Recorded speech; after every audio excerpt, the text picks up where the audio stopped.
Welcome to the April 1st, 2025 episode of the Energy Show. I'm journalist Markham Hislop, and the working title for today's show is Carney's Economic Vision for Canada. Today's guest is Tom Kemeny, an associate professor with the Munk School of Global Affairs and Public Policy at the University of Toronto. So welcome to the Energy Show, Tom. Thanks very much, Mark. I'm happy to be here. Well, this is Mark Carney, the Liberal Prime Minister and leader of the Liberal Party. We're in an election for we have probably about 20 to 30% of our viewers are outside Canada. So we always have to provide these little explanations and qualifications. We're in an election. The Prime Minister, leader of the Liberal Party, set out an economic vision, the skeleton of it. And I wanted Tom, who's an economist, to come on and talk about this with me because I don't think other media have covered it. It kind of has slipped under the radar to some extent. And I want to start by reading some comments from Carney's presser and get you to respond to them. So I'll read them all and then we'll get to talk. So here we go. These are all quotes from Mark Carney. Over the coming weeks, months, and years, we must fundamentally reimagine our economy. Key phrase. We will need to dramatically reduce our reliance on the United States. We will need to pivot our trade relationships elsewhere, and we will need to do things previously thought impossible at speeds we haven't seen in generations. Integrated industrial strategy, and I want to come back to this later on. This is key. Industrial strategy that has the objective of having strategic economic autonomy here in Canada. Strategy applies to all the important sectors of the economy. The quote, we're going to have a clip here in a little bit that talks about the auto tariffs, but really he says every sector, oil, agriculture, forestry, all applies. Based on what I just read, Tom, what's your kind of take on that?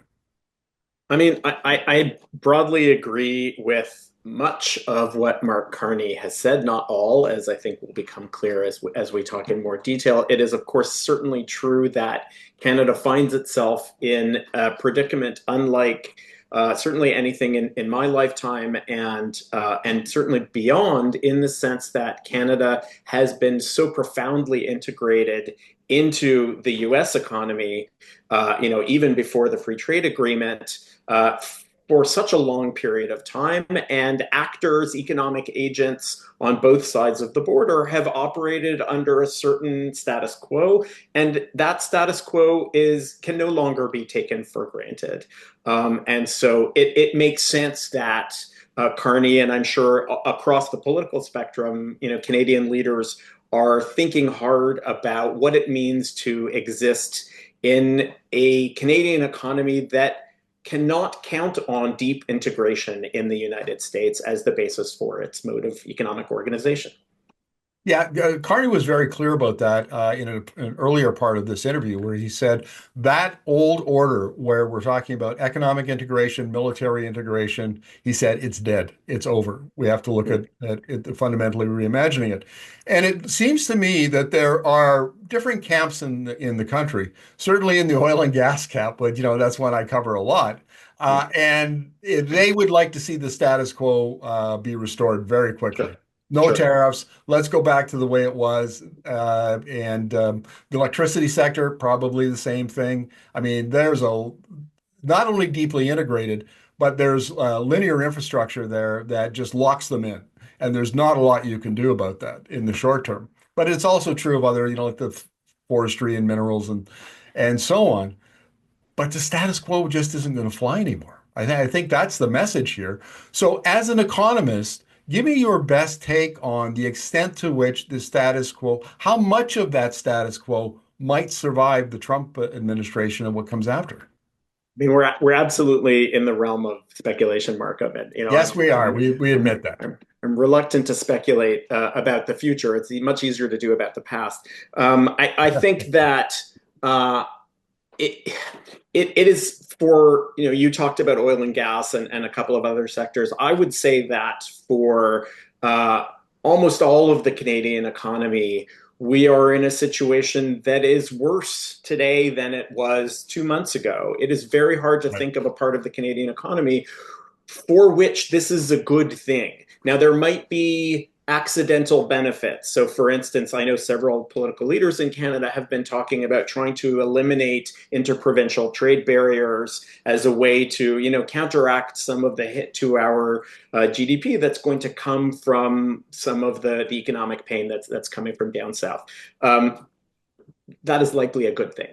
Um, but these sorts of benefits are on the margins of what is on the whole profoundly negative.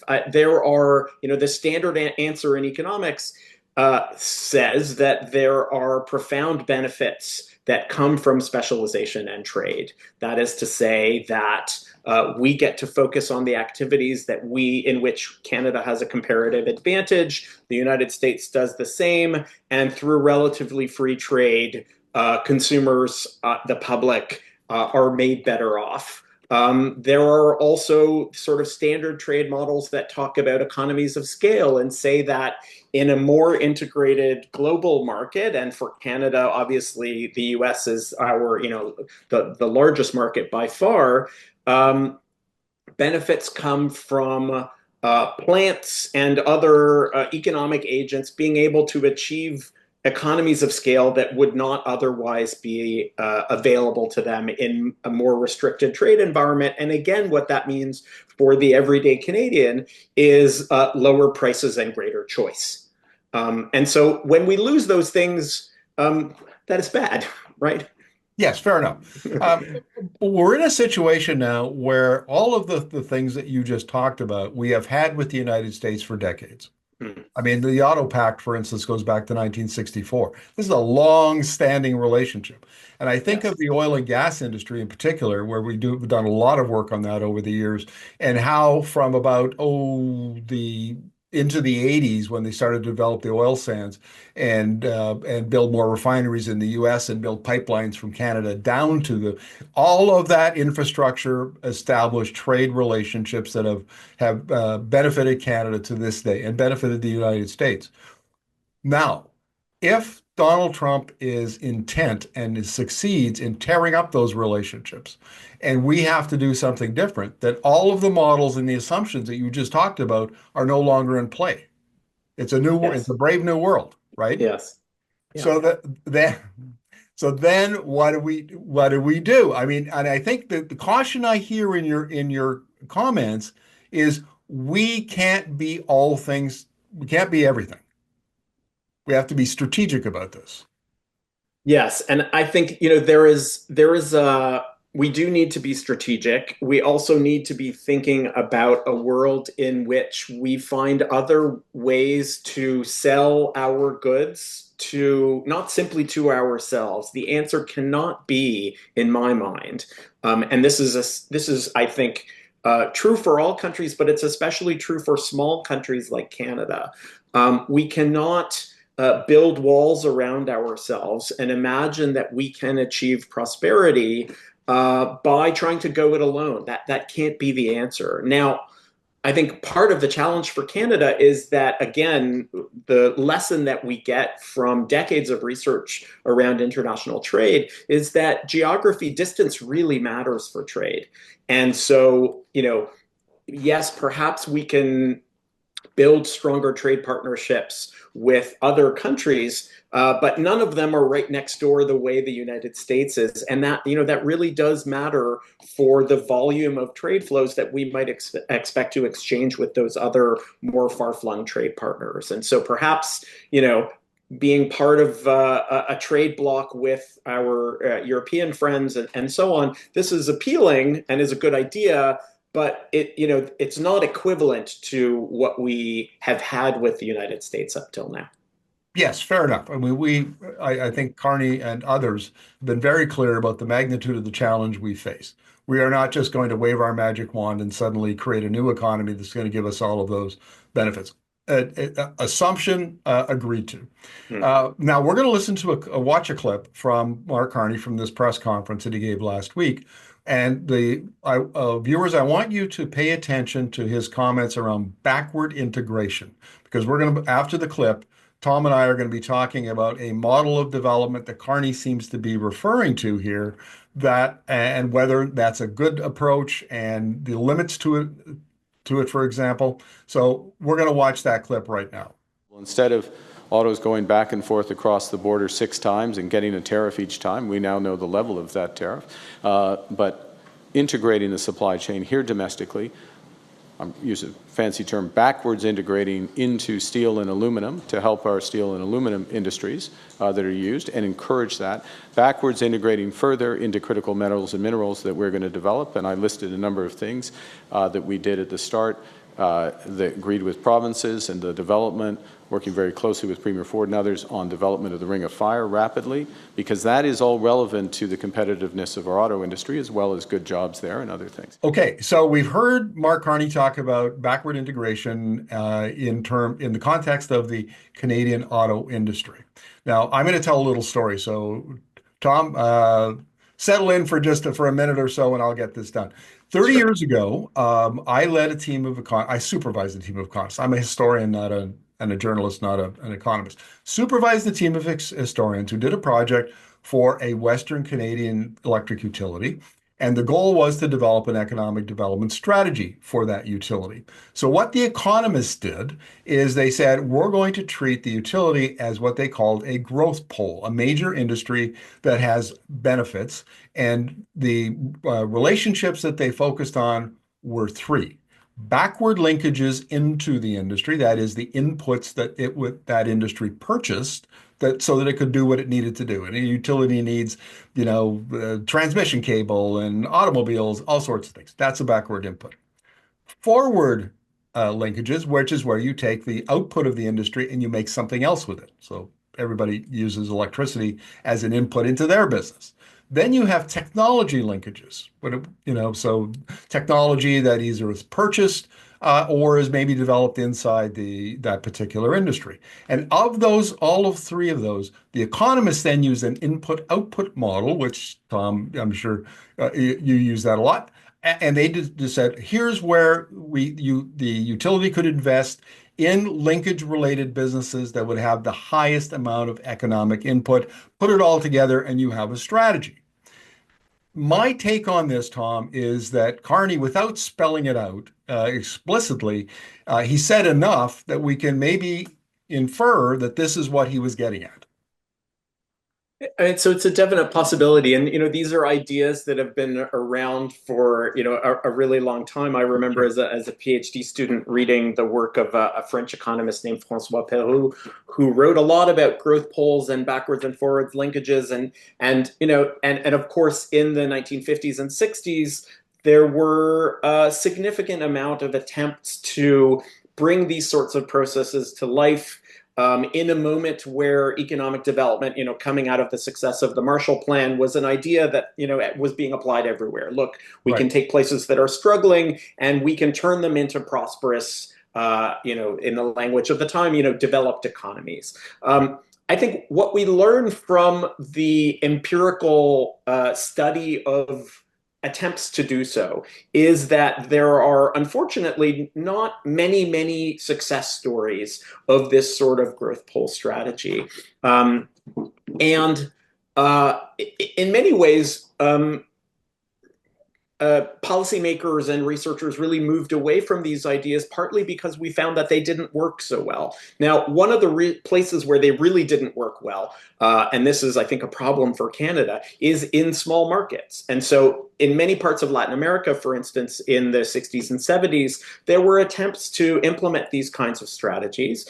And mostly what the results were that countries were not able to achieve sufficient economies of scale because they had these sort of small markets and they had sort of built walls around themselves by means of limits to trade, that they couldn't really achieve economies of scale in production that allowed them to produce efficiently. In other words, to allow them to produce at prices that consumers found competitive. They also tended to produce lower quality goods than goods that were produced in a more open economic environment. The other problem is that when governments start supporting particular sectors, it can be very hard to turn the tap off. And so there were problems of corruption and clientelism that were rampant in many of those cases. And so I think the the empirical track record of these sorts of policies are somewhat sobering. Now, I'm not sure that's exactly what Carney has in mind, but I think when we're thinking about this sort of more closed world, we should be very wary of the historical record there. Fair enough. That's a good caution for any policymaker who is thinking of this kind of an approach. Now, one of the things we do here at Energy Media is we spend a lot of time, about half our time, interviewing global energy transition experts. And China, of course, has been high in our list of priorities because it has taken a very explicit uh, uh, industrial strategy and policy to key areas of clean energy technologies, wind and solar, wind panels, solar panels, wind turbines, electric vehicles, batteries, and heat pumps are the five core technologies. And they've worked on both the supply side and the demand side. Worked well for them because they've got a big enough market. And Yes, they have well-established export capacity into things like the global south. So yes, that all made a lot of sense. You saw Biden, President Joe Biden, try to replicate some of that with the Inflation Reduction Act and the CHIPS Act in yes, Bipartisan Infrastructure Act. So there's and I've interviewed Professor Bentley Allen from Johns Hopkins, who talks about modern industrial policy as yes, opposed to traditional industrial policy, where you take a champion and that you hope they work out. Different yes, approach here. yes.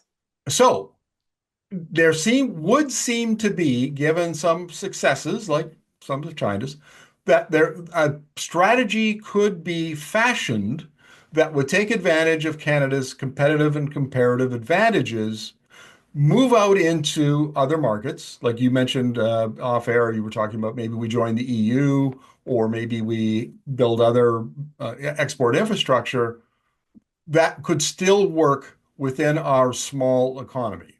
Mm, yes. So I certainly agree, and it is certainly the case that industrial strategy, industrial policy, whatever you want to call it, has, after some decades of being words that you didn't want to utter in polite company, are once again on the agenda in China. It's certainly in Joe Biden's United States, in the examples that you mentioned, and more broadly in among economists and other researchers interested in economic development. And it is a different kind of industrial strategy, one that is, I think, has learned significant lessons from the failures of the 1960s and 70s that I talked about, and is more, in some ways, some versions of it, versions that I like, have a kind of a role for government as a sort of, in some ways, a venture capitalist, right? As sort of Hmm. seeding ideas, knowing that not all of them are going to work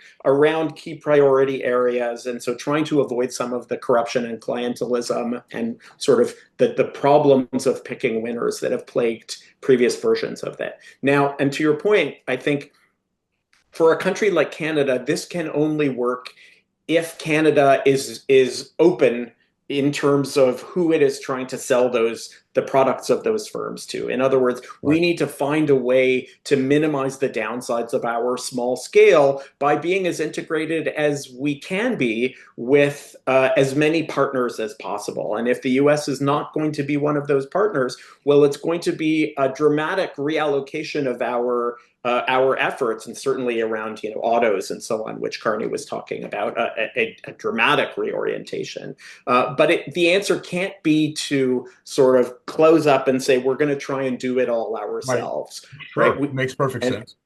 and China, as was very much like this, meaning very focused on using state capacity to build production around key areas, but even with their large market, aggressively focused on exports. And we can find in Asia other successful economies that managed to grow very significantly in the last third of the 20th century, pursuing a similar kind of strategy. Yeah, South Korea would be one. Yes, And exactly. Vietnam, Malaysia, Indonesia to some extent. Now, in the course of our energy transition reporting, and we focus a lot on Alberta, obviously, is the epicenter of oil and gas in Canada. Over the last decade, I've spent a lot of time reporting on the work of the Alberta Innovates which is a provincial agency in Alberta, and their bitumen beyond combustion program.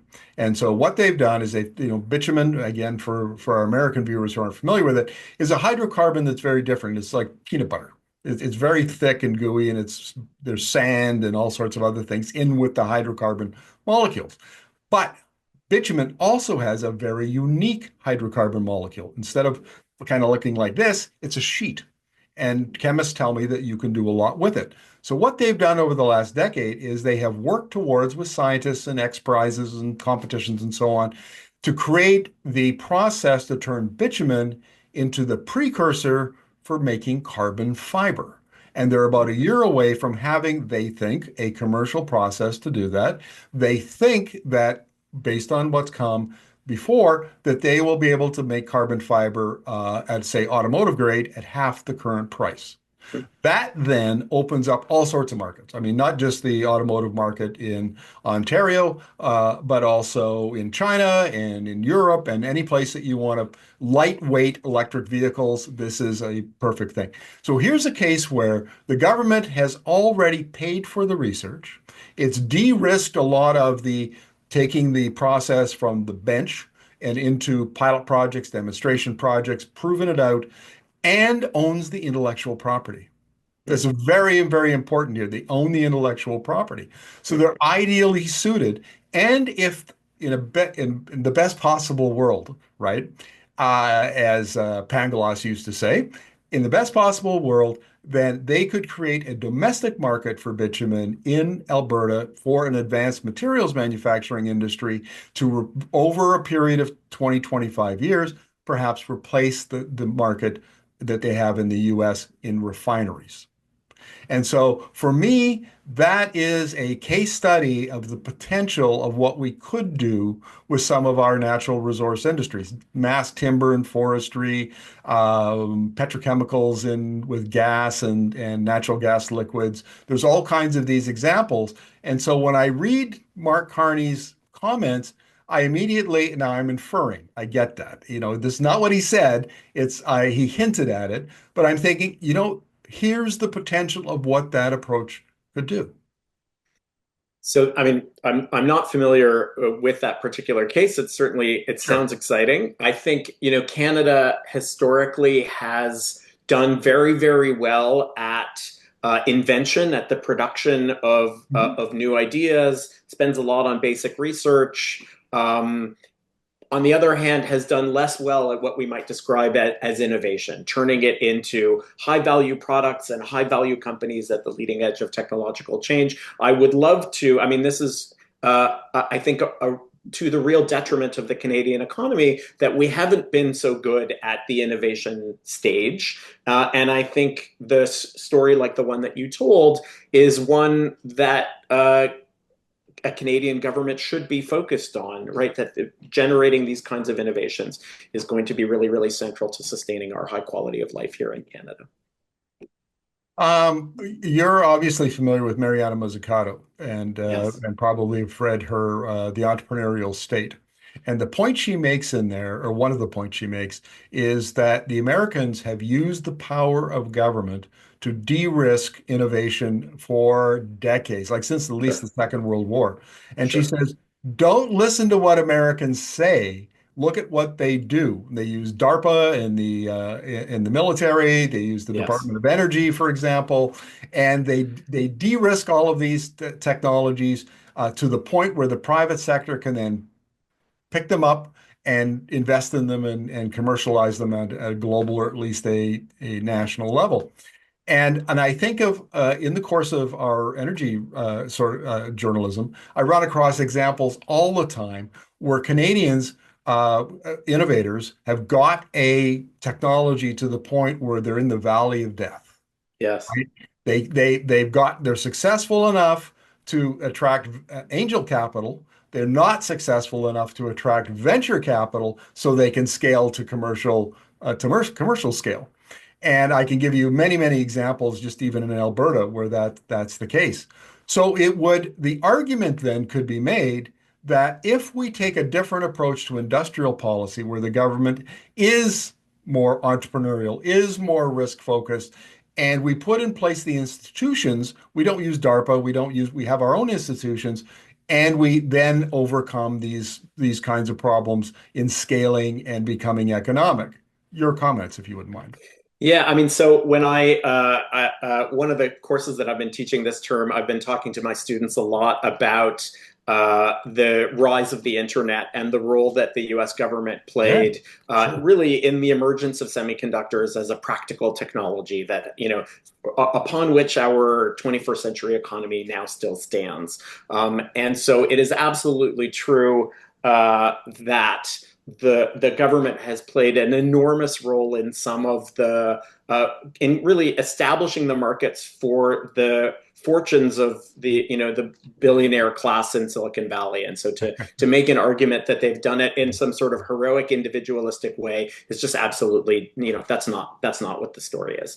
I think in the case of Canada, there are some good examples of this sort of entrepreneurial state that you're talking about. I was just speaking to a student the other day about some policies that are being carried out in Finland around high growth technology firms, where the government is really profoundly entrepreneurial and is sort of trying to push firms out of that valley of death that you were talking about. And one might imagine a Canadian innovation agency playing a similar kind of role in the Canadian context in ways that I think would be, profoundly advantageous for the Canadian economy. So I certainly hope, not just in energy, but also in energy, that there are policies that are going to be put in place to do some of that. Last year, I was at a press conference with Jonathan Wilkinson, who is the Minister of, basically Canada's Minister of Energy. And I asked him, I said, Minister, what is your definition of industrial policy? And he said, oh, well, it's carbon pricing, regulations, and subsidies. And it's a very passive kind of industrial policy, right? I mean, Yes. you set these things up, and then hopefully firms will come and make applications. A very Canadian approach. It is not all that it's successful, as opposed to the American approach, the Chinese, even the European approach, for that matter. And so I want to give you an example of a failure here that had great potential. Not a failure from the company point of view. Anyway, here's the story. Ever Technology, EAVOR, technology out of Calgary, took um, oil sands drilling technology for the SAGD, the steam assisted gravity drainage sector of it, and they adapted it to closed loop geothermal production. So they can produce. What they do is they drill down. Drill two well bores side by side, about 100 feet apart down, and about maybe a kilometer down below the Earth's surface. They join them, and they make a series of these that are basically big radiators. They put water or some kind of a fluid in. It goes down a kilometer, gets heated up, then the siphon effect, and it comes up the other side. And you can then either use it for district heating or industrial processes. You can use an organic Rankine cycle technology to turn it into electricity.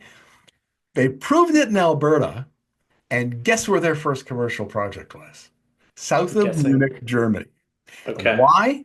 Because first of all, the European Union came and gave them 90 million euros and said, "Oh my God, we love this technology. Go do it." And then they gave them a feed-in tariff of 251 euros per megawatt hour. And because Alberta has an open electricity market, there was no way they could survive, they could make it. But the Germans put in place the policy framework to support them through the valley of death so that they could scale up. And now they're just going great guns. I mean, that's a success story that we let slip. They're still headquartered in Calgary, but they're not operating in Canada to any great extent yet. And there is an example of a failure. It's a policy failure. It's a failure of imagination and thinking that had we been doing things differently, maybe we could have reaped more benefits and at scale than we currently are.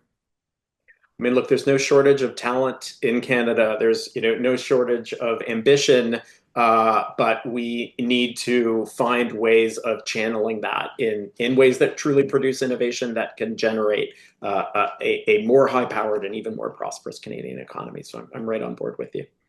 And I should point out, because we did introduce the idea of forward, backward, and technological linkages, the examples I provided for the carbon fiber, bitumen beyond combustion, bitumen becomes a forward linkage. It's forward linked back to the oil and gas industry, and the Ever Technologies is backward linked.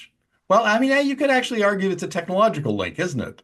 Really, Mm. more than a backward link, because it's using technology developed in the industry. The definitions get a little fuzzy here in the real world. I think I'm not against thinking about things in those terms. In terms of identifying forwards and backward linkages, I sometimes worry a little bit that it can blind us to opportunities that come out of left field, right? That Yeah, yeah, sure. we don't always know where the next big thing is going to come from, and can be completely unrelated to the things that we already do. So in Europe, for instance, there around innovation policy, there is a great focus on what they call smart specialization, in which it is really about saying, well, we do these things, and what things are connected to those things into which we might diversify. And I think it is useful to think in those terms, but there are also dangers associated with it, which is precisely that we get very focused on uh, what we already know and what's already connected, and maybe miss out on some of the bigger, more radical innovations that can generate enormous dividends for the country where those Right. innovations happen. And fair enough. And we should point out that Canada is not without its own innovation ecosystem. There, for example, there's the CRIN, Canadian Research Innovation Network, that's across the country, and both the federal government and the provincial governments all contribute to it. And there are universities, the ones I know best in Alberta, the University of Alberta and the University of Calgary are very active in that space. So it's not like we have nothing. We have nothing. We're starting from scratch. We have actually a lot. We have a big ecosystem, but we have weaknesses in there, strategic weaknesses. And I would argue an overarching strategy would be our first weakness, and then holes in our innovation ecosystem that allow companies like Ever Technology to kind of slip through, that need to be plugged and need to be supported by industry and by appropriate government policy.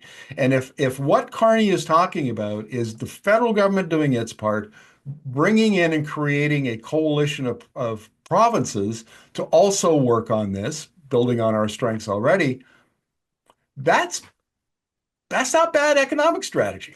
It's not bad. I want the ambition level to be really high, meaning Oh, that, the agreed. government needs to recognize that innovation is absolutely central to Canadian prosperity. And if there really isn't a focus and a commitment to doing what it takes at the scale that it requires to really make a difference, then we are sort of just messing around at the edges, is sometimes the way innovation policy ends up being, I unfortunately. agree wholeheartedly, and I think my example of Jonathan Wilkinson, Minister Wilkinson, kind of illustrates that point. We're really messing around with industrial policy instead of doing it properly.